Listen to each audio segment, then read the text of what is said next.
Hi. We're live. We are live and on time. Yay! Yay! So I am Amy. And I'm Derrick, and I'm having drinks with Amy. And Amy, what are you drinking? I am drinking a rum and pineapple. Fantastic. So this is me. Yeah, what? What? I have a new background. Ooh, I like it. It's so classy. It's just the beginning. I decided Drinks with Amy needed a bar. I like it. And I had this little desk that was elsewhere, and I just moved it over here into this little corner. Oh, see, now I'm feeling like I need to step my game up. I don't. Come on. All right. I'm feeling like you've thrown the gauntlet down. All right. Even got an early birthday present from my wife, which is this lovely decanter over here. So classy. I know, so nice, right? So damn classy. I know. Birthday's at the end of the month, so. There you go. All right. See, I, on the other hand, am drinking beer from a Star Wars class because it's Star Wars. Be with you. And also with you. And it is a I don't know if you can tell. It's kind of red. The beer is red. Yeah.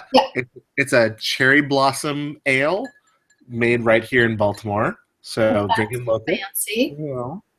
So I don't have the fancy, set yet, but I do have the fancy locally sourced beer. So fancy beer. That's something, right? Absolutely. Why not? Why not, indeed? Why not? Let's see. It's also kind of weird and sour. Oh. Yeah, it's not bad. It's very sour. It's not bad. So I should tell you that last week I took my first foray into home brewing. So it's very possible that on our next episode, I will be drinking a beer that I brewed. Ooh. So stay tuned. Ooh. I'm very excited. Good. Yeah. It's an arduous process.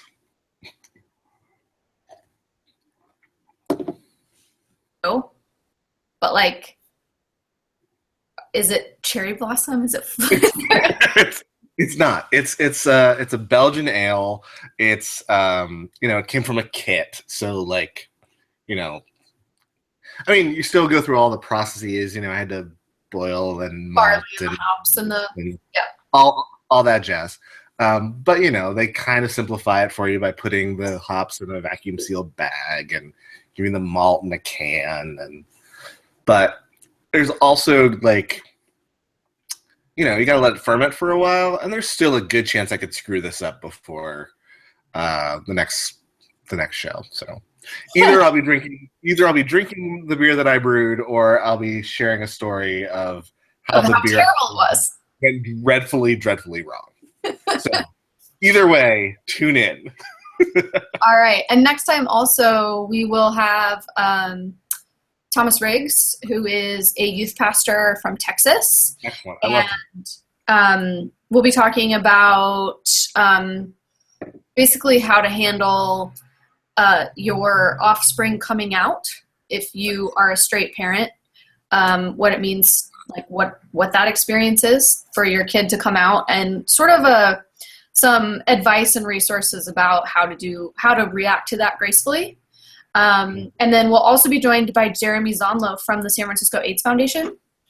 And so he'll be here as well to talk from his experience, not only as someone who is working on the level of gay rights and AIDS research and things like that, but he also grew up in a pretty conservative Christian tradition and has not had a great experience of coming out and having parental support for that. So it'll kind of be from both sides. Yeah. Both stories from both the offspring of someone whose parents really were not tolerant because of their Christianity, and then a Christian minister who is working through his own youth group and his own relationship with his daughter to sort of change the dialogue around all of that. So super excited. Very fun. Very fun. And Tom knows me, and he'll definitely feel free to make fun of me if my beard does not turn out well. But I'm definitely looking forward to having both of those folks on. Yeah. And so for today, we are talking about politics and self-care. So, and there are 1,000 ways to go with that. There are, and so I'm actually tonight like fighting the urge to go on like a major rant, because as of today, John Kasich dropped out of the Republican race, and Ted Cruz dropped out yesterday. Mm-hmm. So unless the Republican National Convention is a giant circus, which it very well could be, Donald Trump is going to be the Republican nominee. And I remember when he got in the race, and all of us were kind of like, ha ha ha, Donald Trump, that's hilarious. He's running for president. And now it's kind of like, oh shit.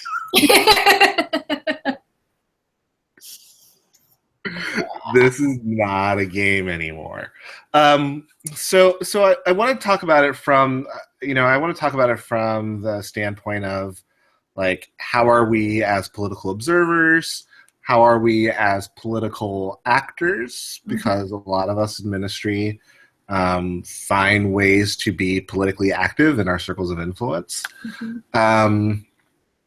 But also kind of like, how are we as, for lack of a better word, how do we take care of ourselves as consumers of the political process? Mm-hmm.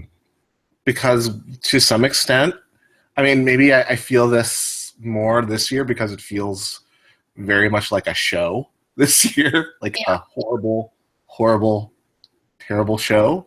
Mm-hmm. But there's also a part of us that feels like we are consuming, and sometimes just the consumption of all of the media that circles around the political process. That in and of itself can feel overwhelming. Yeah. Yeah, and for me, it's like really noticing and holding the boundaries around that. Mm. My Facebook newsfeed is just full of a lot of really negative things that everybody's saying about everybody else. Mm-hmm. And it just feels like there's not a lot of positivity or encouragement or like level-headed conversation about any of this. And so, I really have to be clear in myself and intentional in myself about what my boundaries are around sort of the political conversation on social media, because it can get really loud mm-hmm. and really overwhelming and really frustrating. So one way that I'm taking care of myself is I'm really limiting my exposure to social media just as much as I can, because I just don't, I can't watch the news. I want to be informed, and there are the news outlets that I trust to keep myself informed, mm-hmm. but I don't want to see everybody else's half-baked commentary about everybody else. And just there's something about social media, and for whatever reason, it's amazing and brilliant to connect with people who are far away, and it's a great way to stay in contact with people who don't live near you, but it's also a way for people to tear each other down. Absolutely. And that's the part that I just cannot stand. It's like the worst criticism we could possibly come up with, and it's not even there's no consequence for it. It's like, oh, I'm typing this and then I'm hitting enter, and then there's no consequence for that, Meanwhile, you have, the daughter of the president getting crazy backlash after the announcement that she's going to Harvard. Right. Like, right. Really? And that's not really politics. No, well, and she's a public figure. Yes. And I mean, that's racism, but there is a political realm to it because she's a political, she's in a political family. Yeah. But, just in terms of like, because that's sort of the temperature of social media right now is just like criticizing and hateful. In terms of people's reactions to things, I really have to limit myself to the amount of time that I can spend on Facebook or whatever, because I just get so down. Even when I'm reading things that I agree with. Mm-hmm. Well, and that's a question I wanted to ask you. So last year I had 2 encounters with people who were Facebook friends, but they're kind of on the margins of my life. And they were really people with whom I had pretty strong political disagreements. Mm-hmm. And in my trying to engage in conversation with them, and, these weren't private messages. These were kind of like on-wall conversations. Mm-hmm. Other people chimed in and those conversations got really nasty. And I had to just kind of like disconnect from those people. Yeah. But then on the other side, I worry about being in an echo chamber, right? Yeah. Like I worry about only having friends with whom I agree with and we're only going to repeat the same rhetoric and the same story, and I'm not actually listening to people who might disagree with me. So how do you, do you find that you've got the same kind of echo chamber thing, or do you have people with whom you can disagree respectfully? Have you been able to navigate that on social media, or is that just like... I don't find social media to be an adequate discussion platform. At all. Not Facebook, not Twitter, because there's so much that's lost between saying something and typing it out. There's so much that can get lost in translation. Mm-hmm. And I feel like that's a real limitation of that format of social media, of Facebook in particular.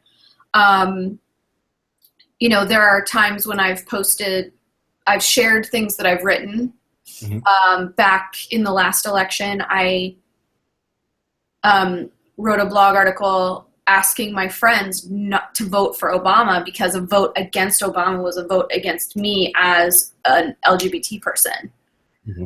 And that I wanted the right to get married, and I wanted someone in the White House who was going to fight for me.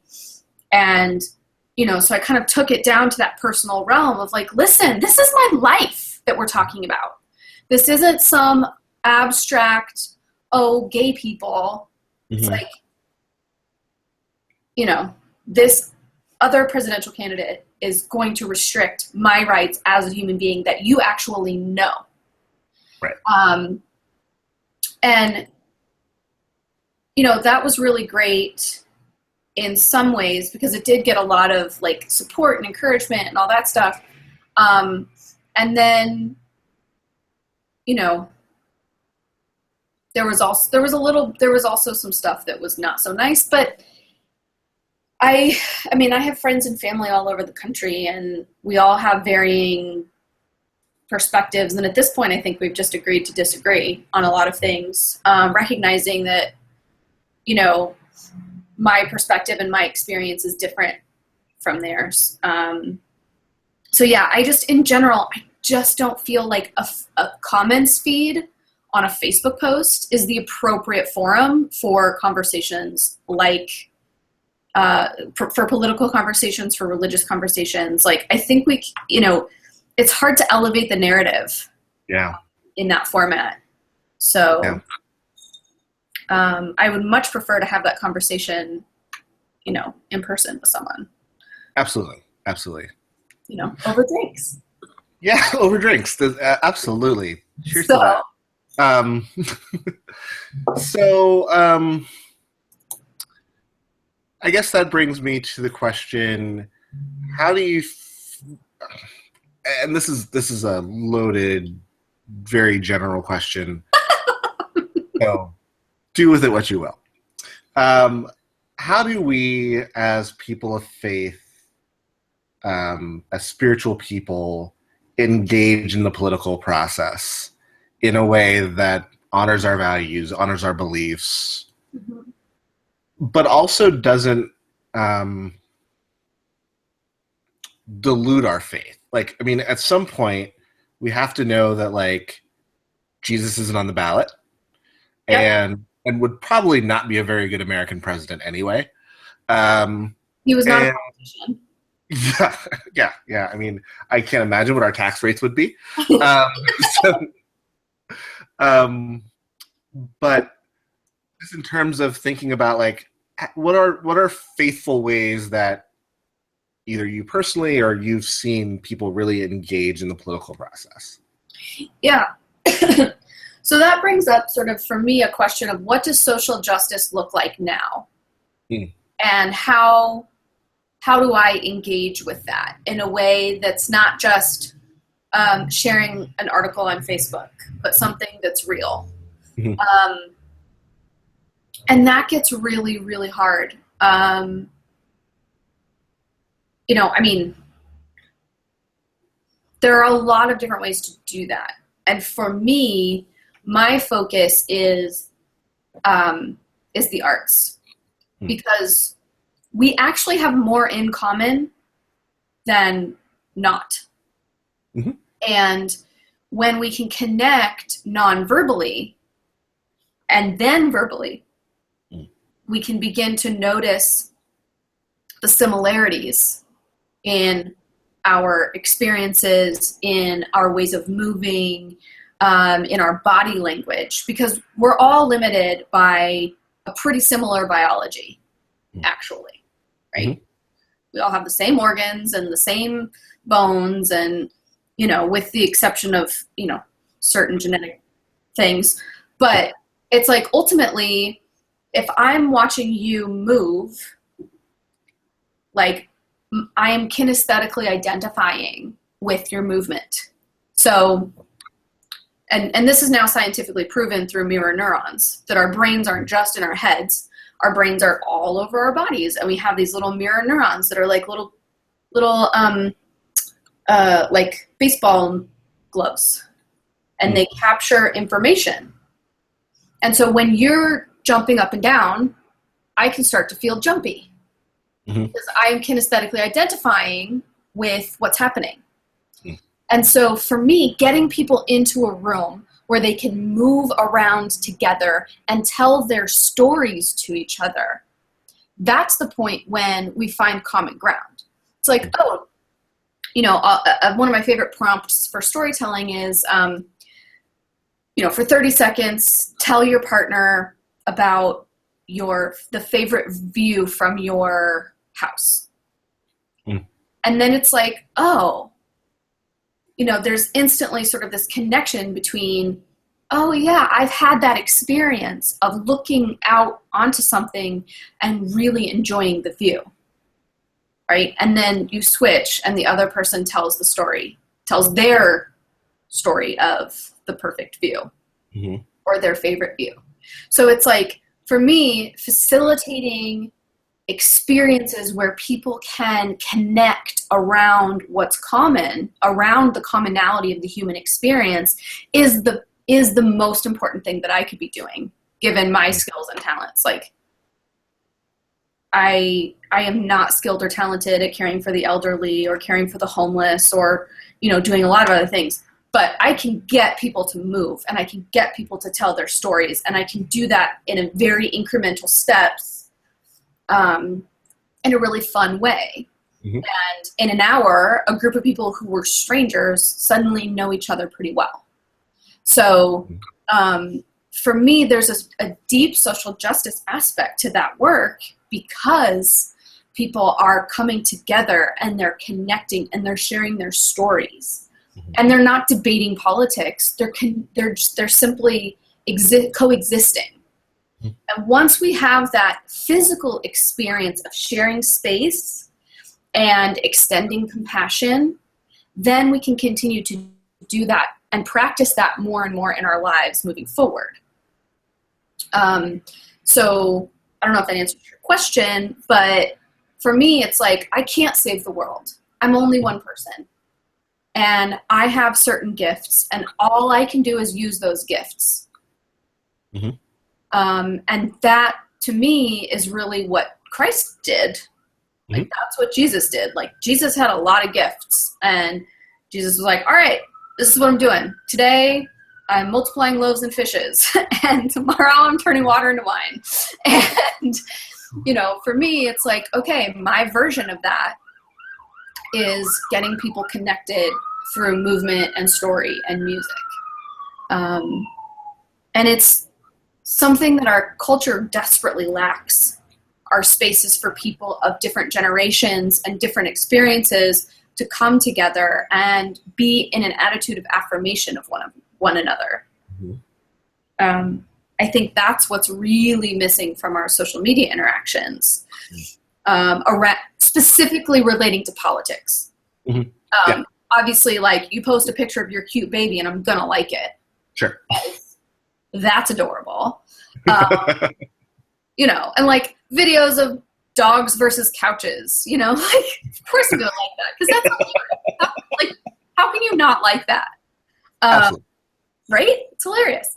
Dead inside? Yeah. I mean, come on. You know, if you post some like white supremacist article about how whatever, I'm not going to engage with that, because that's really, so, you know, for me, it is kind of an open question about how much are my interactions on social media an opportunity to share my perspective. It's like, sometimes when I comment on something, I have to just like, it's like, I type it out, I press enter, and then I just like, oh. It's like, I shut it down. Yeah. Because, you know, but then at the same time, it's really not a conversation. Like, I feel like that's kind of the misconception, is that a series of comments on a Facebook post are a conversation, and they're really not, because it's so limited. So, yeah, anyway.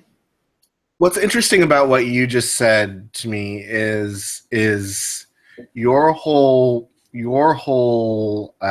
attitude about what you do as political engagement is about commonality, which is like the exact opposite of our political climate right now. Absolutely. Like our political climate right now is so much about division. It's so much about, are you in this voting demographic, and are you, there's this real working middle-class American language that is very coded language about this ideal prototypical middle-class family. And that coded language oftentimes is code about race. It can be a code about gender. It can be a code about sexual identification. It can be a code about coded language about physical ability. It can be a code about income and education level. Yes. And like there's this median American, you know, that is the ideal person, the ideal, you know, exactly. And there's also, you know, and I feel like what's been really ugly about this particular election cycle is that I see this on both sides. There's also a finger pointing of those people are the reason that the system's not working. Yeah. And that could be like, that could be definitely about race. That could definitely be about like immigration status. But also, I feel like on the more progressive side of things, I feel like there is a real looking down our noses at people with a certain education level. And there's definitely sort of a cultural arrogance that exists on the left that is also pretty disgusting to be aware of, to observe. And so it's really interesting to me to hear you talk about kind of the goal and idea of artist political engagement being the finding of commonality, and how much different would our political climate be if people weren't trying so hard to create divisions and working harder to find those common spaces. Yes, and what comes along with the division is also this idea that there's one right way. Mm-hmm. And if you believe that my way is the one right way, then you should vote for me. Right. And the assumption that because my way is the best way, all of the rest of you are wrong. So there's this deep sense of what's right and what's wrong. And right and wrong very quickly go from political to moral issues. Yeah. And from moral, it's just about a half step to theological. Yep. So that in itself is problematic because on the level of self-care and politics, every individual body ends up, there's this onslaught of information and judgment and just general ickiness on all levels of our beings. So suddenly, my vote is a theological question. It's a moral question, in addition to being a political question. Yep. And so for spiritual people, there is a deeper level of responsibility around that. And it's like, wow, if I'm not connecting with a candidate on all of those levels, then it isn't possible for me to have integrity and vote for them. So I end up sacrificing my integrity because I'm just choosing the lesser of two evils rather than really supporting someone. And that's the downfall of our governmental systems. That's the downfall of our election process. It's the downfall of campaign finance. I mean, everybody's walking around acting like they have all of the answers. And they don't. Like, they really don't. Politics is the biggest exercise of ego I could think of. Really. And that's the thing that I have really appreciated about President Obama. Like, regardless of what he's gotten, what he's accomplished, and who he's, whatever you want to say about him, he strikes me as a fairly humble person. And I appreciate that. You have to have, I feel like the way... You have to have a certain level of ego to run for that job at all. That's sort of the thought that comes after that is, okay, he's as humble as you can be and still be president. Right. And especially now that he's on his way out, he's just like, whatever. Yeah. Awesome. Like, I love second a lot more these days. Hilarious. Yes. I mean, he was on Comedians in Cars getting coffee. Like, what? Yeah. He's just gonna enjoy these last few months, just kind of ride it out. That's fun. But I think Republicans have already said they're not going to help him with anything. So. Right. So why should he do any work? Yeah, if they're not going to do their jobs, why should he? But I think you're right. I mean, there's so much ego involved in the political process, and I was at I'm doing this I'm part of this working group in Baltimore of community leaders who are, it's an interfaith group looking at how we do justice in Baltimore. Mm. And yesterday's workshop, we had a Muslim scholar speaking. She was excellent. And one of the things that she talked about is when we have a charismatic single person figure as the head of a movement, it makes it easier to commodify that movement. And usually it's a male. But like, yeah. But like, that's the two-party system, mm-hmm. is like this collision of two commodified charismatic leaders. And like, even at this point, I feel like charismatic needs to be in quotes. But we don't have, so we have these two very heavily commodified products, basically, that are being sold to us. And it's struck me that like there's an alternative, right? Like there's got to be an alternative, and some of that is about like local grassroots political action.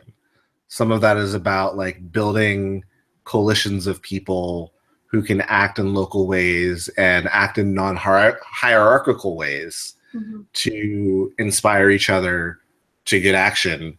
And like a lot of times I think we have to just get away from the model that our system, our two-party system, shows for us if we're going to faithfully act in our communities.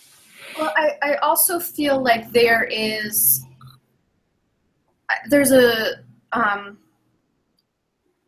unfortunately, the primarily held value in our society is not compassion. Right. It is economics. It is capitalism. It is making money. Yep.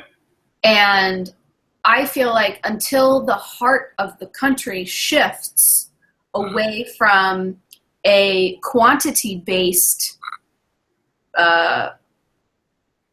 definition of success, mm. to a quality of life-based understanding, we are going to continue traveling down the path of greed and down the path of quantity over quality.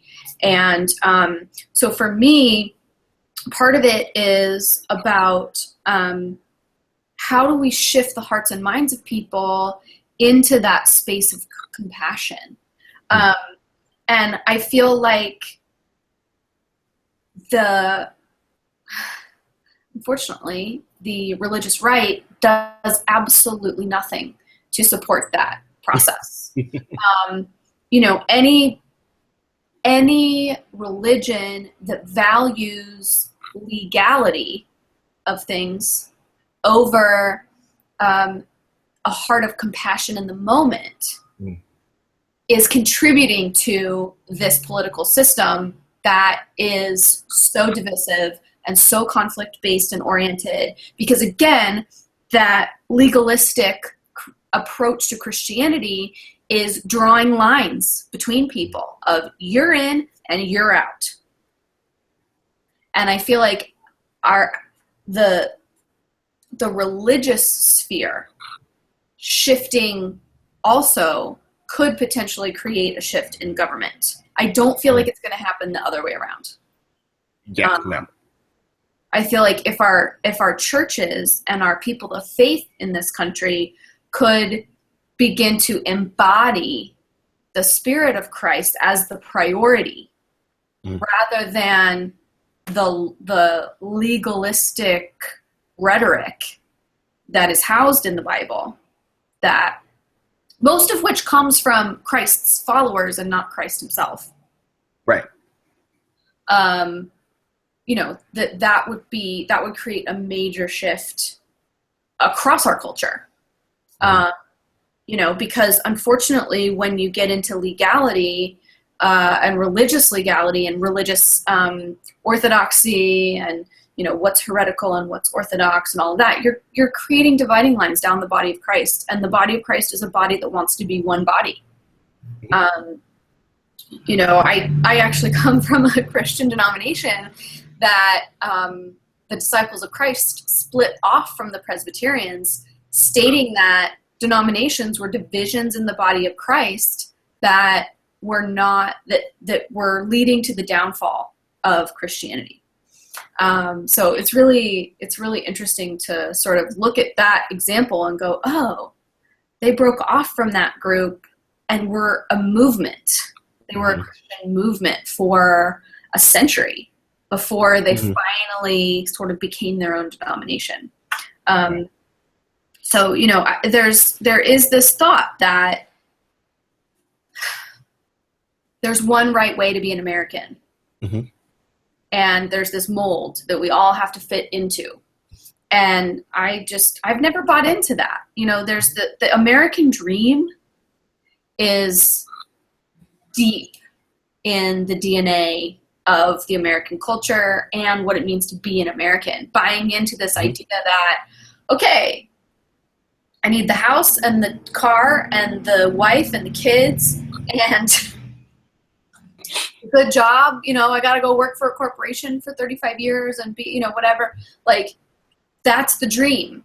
And the number of people who are able to live that dream now is diminishing. And it has become an archetype and a caricature rather than an actual lived experience, because the people who are living that story have a lot more dimension to them. Yeah. And than our political candidates give them credit for. Oh, sure. So yeah, I mean, there's overall, it just feels like there's a flattening. It's all two dimensional to me. Yeah. And compassion, it's like valuing compassion, embodying compassion, and admitting that we really don't know what we're doing. Like admitting all that we don't know and being willing to experiment and fail and have again, like affirmation and compassion and encouragement for each other, because we are in a really weird place culturally, politically, etc. And we don't really know how to get out of it. A lot of people have a lot of different theories about that, but we don't really know. Yeah. And I think that that's terrifying to people. Absolutely. And so anybody who sounds like they have an answer, like a real confident answer, is attractive. Yeah. And it's just not that simple. I mean, it's just not. Yeah, it's not.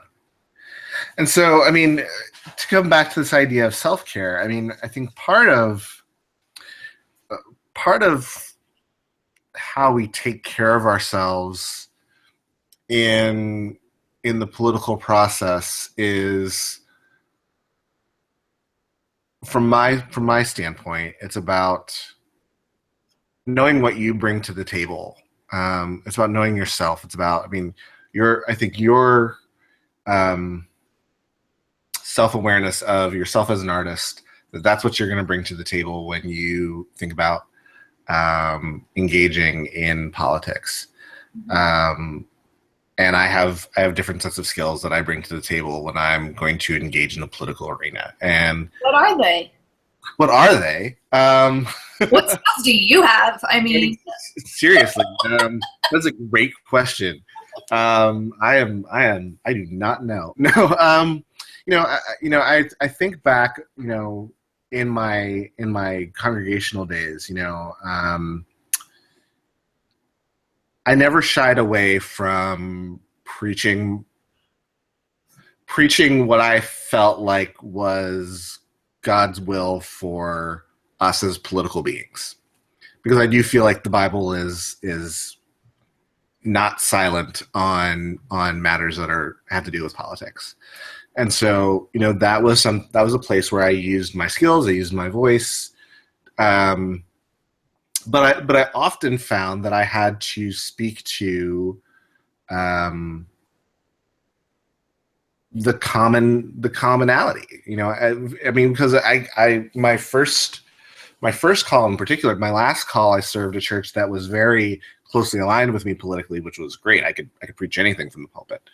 But the church before that, I served a church that was much more politically diverse, and I had to, sometimes I had to stick my neck out.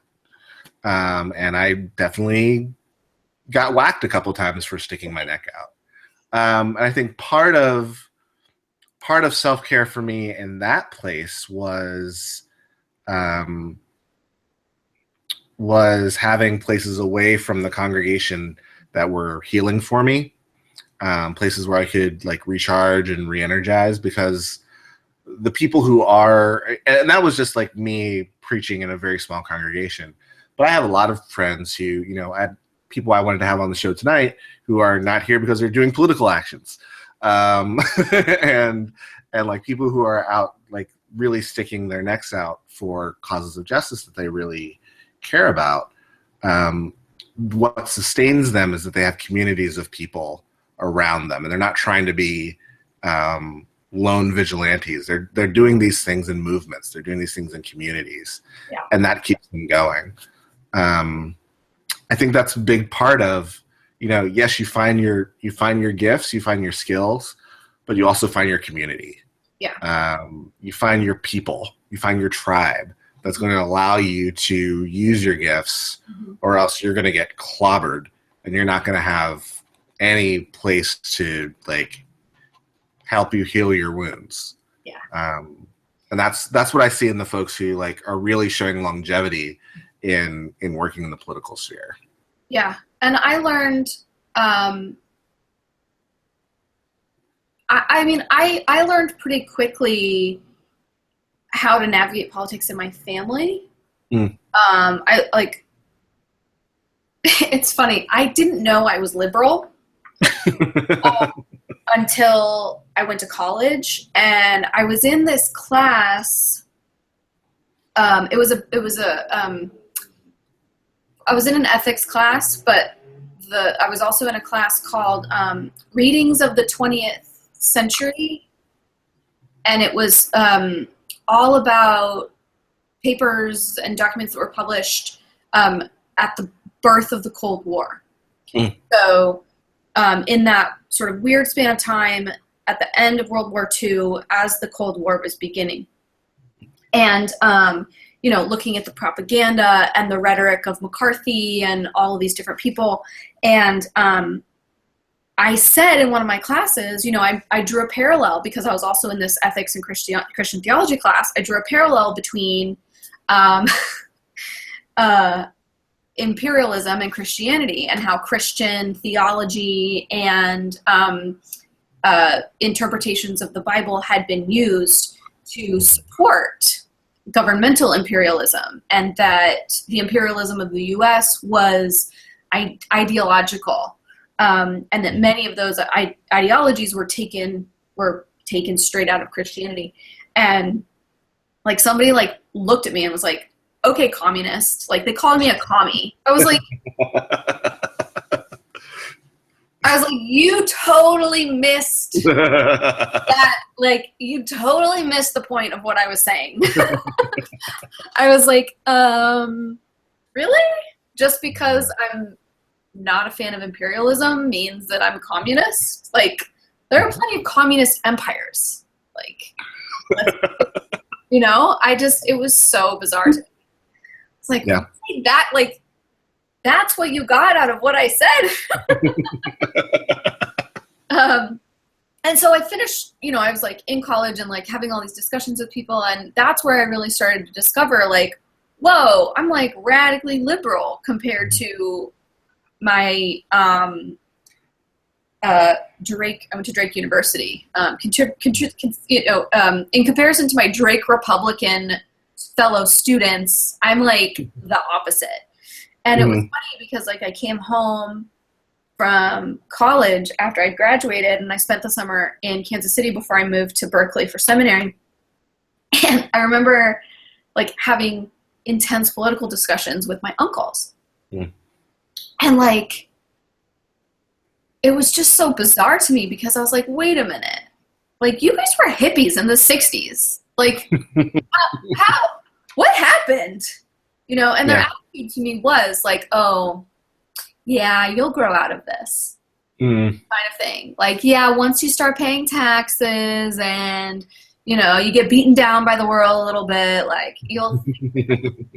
And I'm like, no, actually, because my political beliefs, my social beliefs, my radical liberalism, whatever it is rooted in my reading of the Bible, my interpretation of the Bible. My example is Jesus Christ, who's turning over tables in the temple and, you know, healing the sick and like a freaking like homeless socialist bum guy. Like, that's my Jesus, and those are the values that I bring to my perspective on politics, and those are the values that I carry into looking for a candidate for president.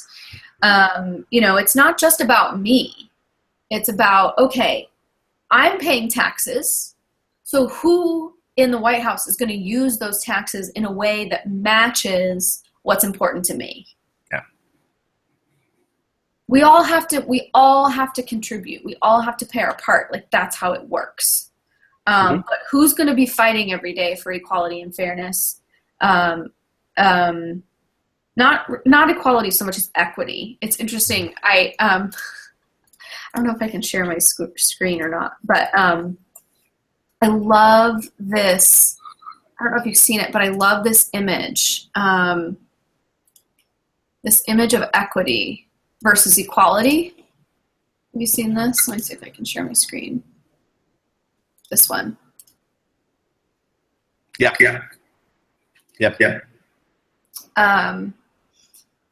This picture is like, okay, here's equality. Everybody gets the same size box. It's like, oh, here's equity. Other people need more help. Some people need more help than others. And like, I totally get it that there are people who abuse the system. Like, that's also going to happen. But it's like, as long as we're catering to the lowest common denominator in our society, no one is going to have the opportunity to level up. Or to get what they need. Like, our whole, it just makes me crazy. So on the level of self-care, I have to like set limits for myself about how much I can ponder these things. Because again, I'm only one person, and I only have so many hours in the day, and I'm contributing to shifting the dialogue and shifting the narrative and connecting people around commonality as much as I possibly can. You know, some people have the gift of cooking and can cook for hundreds of people, and you know, some people have the gift of gardening and can teach people how to make food for themselves. And, you know, like, there are 1,001 ways to be a social activist and to create change in the world, which I think is sort of a separate conversation from this one, actually, which is more about how to stay sane in an election year. And the only way I know to do that is just to limit my exposure to the crazy. Not necessarily limiting my exposure to level-headed, rational, factual news and information, which is also hard to find, but limiting my access to and my interaction with the hateful, critical, divisive, judgmental rhetoric that is just everywhere. Even when I agree with what the person is saying, if they're saying it in a way that feels verbally violent, I can't listen. Like, it's lost on me. Like, I love everything that Elizabeth Warren has to say, but sometimes I feel like she's yelling at me. And that's the limitation of text, right? Is it's like I'm reading her words and I'm going, yeah. And at the same time, she's like yelling at me in my mind. So, and I'm like, whoa, take it easy. And then I'm like, oh, that's me. Like, I'm doing that to myself. So Elizabeth Warren is not actually yelling at you, Amy. Yeah, she's not actually yelling at me. And she's not actually yelling. She's not actually speaking verbally at all. This is all written and I'm reading it. I'm projecting the yelling onto the reading. But, you know, so I do have to check myself around that too. Is it's like, what would happen if Glenda the Good Witch was the voice in my head that I hear when I read things about politics? Like, how would that change my experience of it? Because most of the time it's some ranting, like, it's, you know, Donald Trump, like, rah. Yeah. But what, you know, I wonder what would happen if I read, you know, these pieces from a different perspective and with a different voice in my head. Yeah. I don't know. Yeah. I mean, I will say one of the voices that I have most appreciated in this election season has been David Brooks, who like is a conservative, and he is but he's a very thoughtful conservative. He's a very smart man. He also, you know, I don't agree with him on everything, but he does very much draw upon his faith.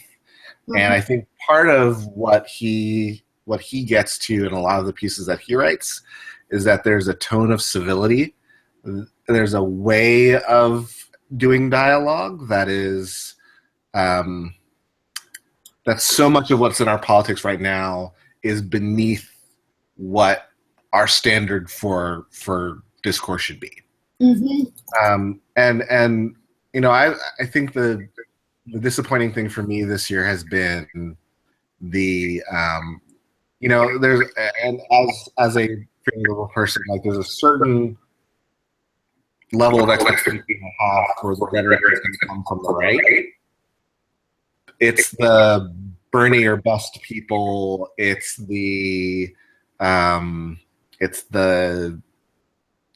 if my candidate doesn't win, I'm going to take my ball and go home kind of rhetoric that has really been like, if my candidate doesn't make it to the nomination for my party, I'm not voting for anybody.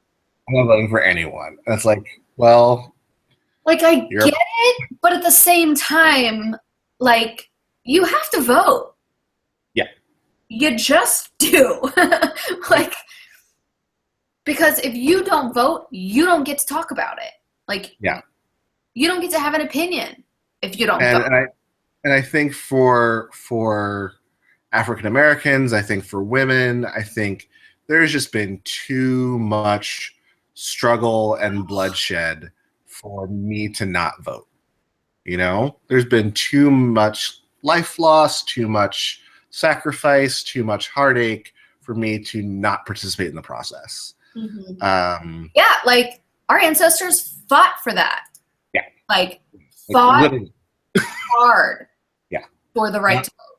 Not like you know, I read this article today about how the dictionary is now defining literally as figuratively. Got a lot of my friends really worked up, but like literally, people died.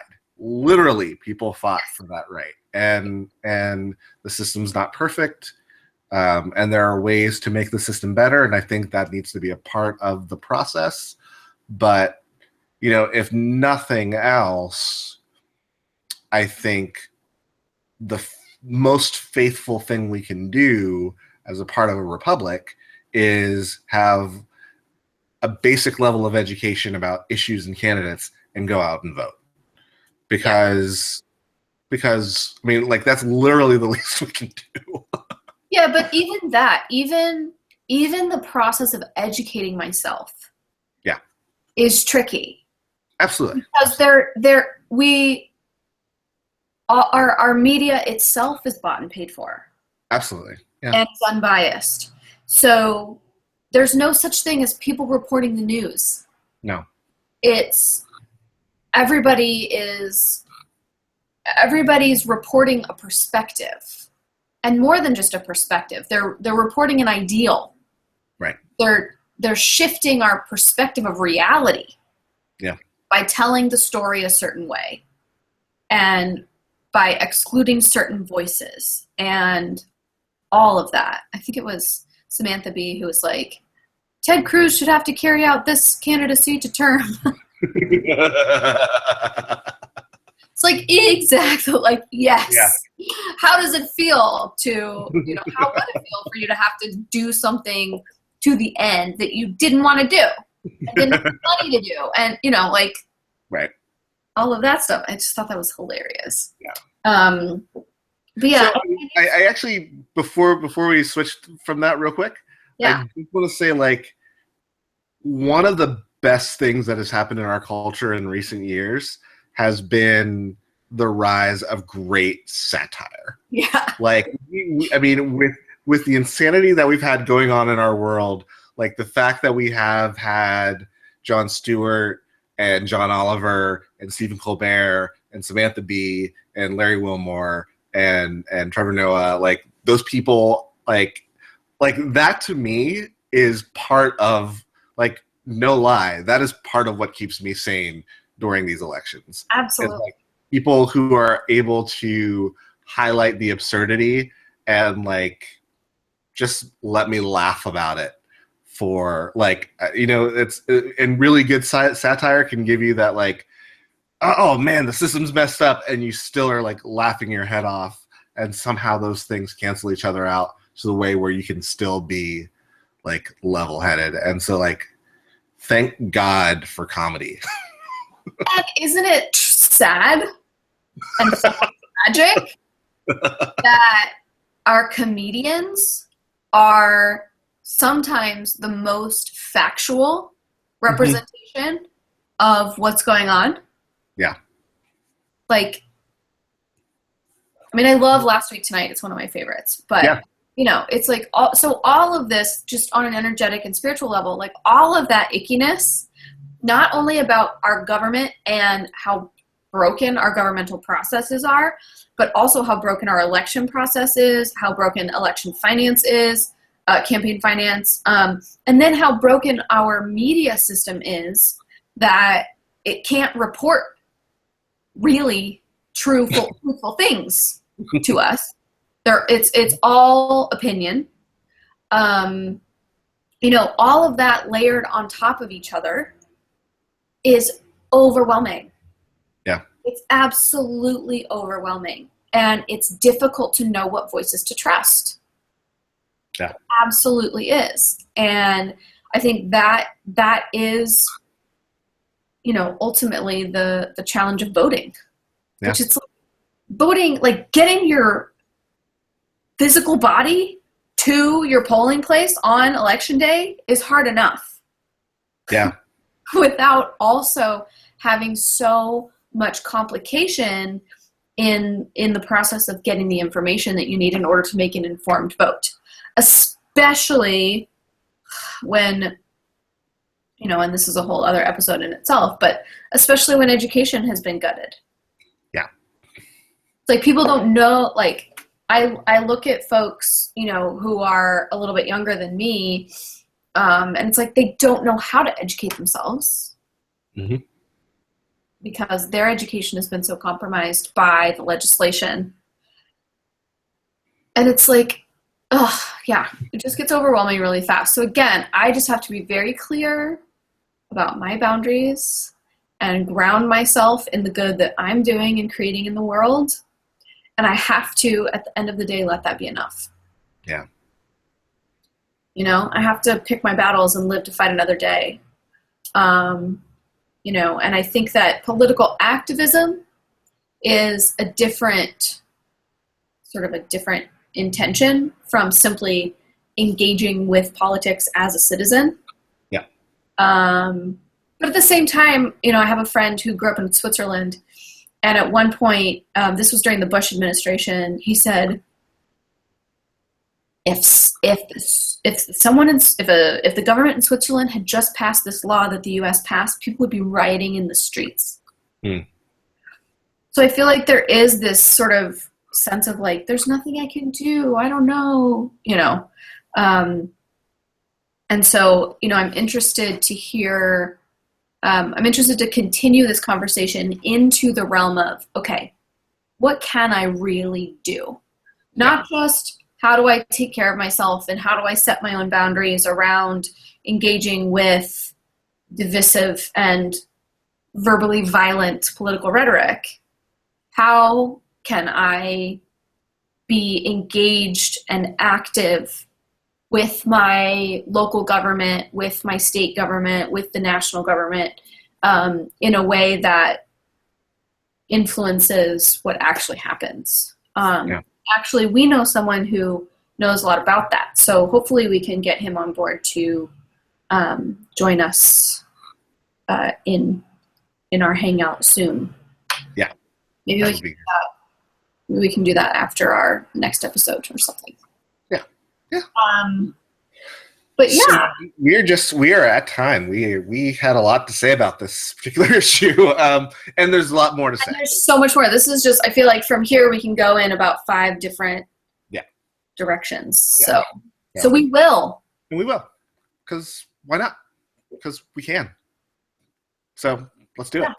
Yeah. Do you have anything real quick that you need to plug? Anything going on?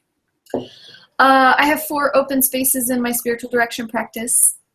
Excellent. And what that means is that I help you clarify who you are on a spiritual level and then live that more fully in the world. I have clients tell me all the time, which I love, that they're feeling more and more comfortable in their own skin. Excellent.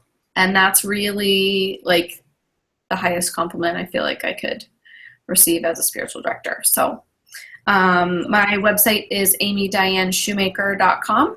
And on that website is a button where you can schedule a 30-minute sort of free consultation with me where we can just chat more specifically about who you are and where you are and how we can be a good fit for each other. So. Excellent. Yeah. How about you? Just very quickly, I do, in addition to this show, I do a podcast with my friend Carol Howard Merritt, whose husband was on our last show, called God Complex Radio. And we have 2 episodes recently that we have finished, and so those episodes should be produced and up very soon. So just be looking out for God Complex Radio episodes that will be posted, hopefully, very soon. And will you post the links to those, like, in the Drinks with Amy? I sure will. Yeah, page. That'd be great. Yeah, I will. Awesome. Cool. And it's too late for folks to join your Bible study, right? So we're just about wrapping it up. Not too late to join if you're still interested, because a lot of people, the way it's been set up is that it can be kind of at your own pace. Mm-hmm. So definitely, if you're interested, find me, Derrick Weston at dweston80@gmail.com. And if you've got questions about that, let me know. There's definitely still time, and I'm going to be producing additional material from the conversations that we've had from that. It's been very rich. So more information on that will be coming out soon as well. Okay, awesome. Yay! Great. Well, thank you so much, Derrick, my ever gracious co-host. And again, next week we will be talking about a lot of gay things.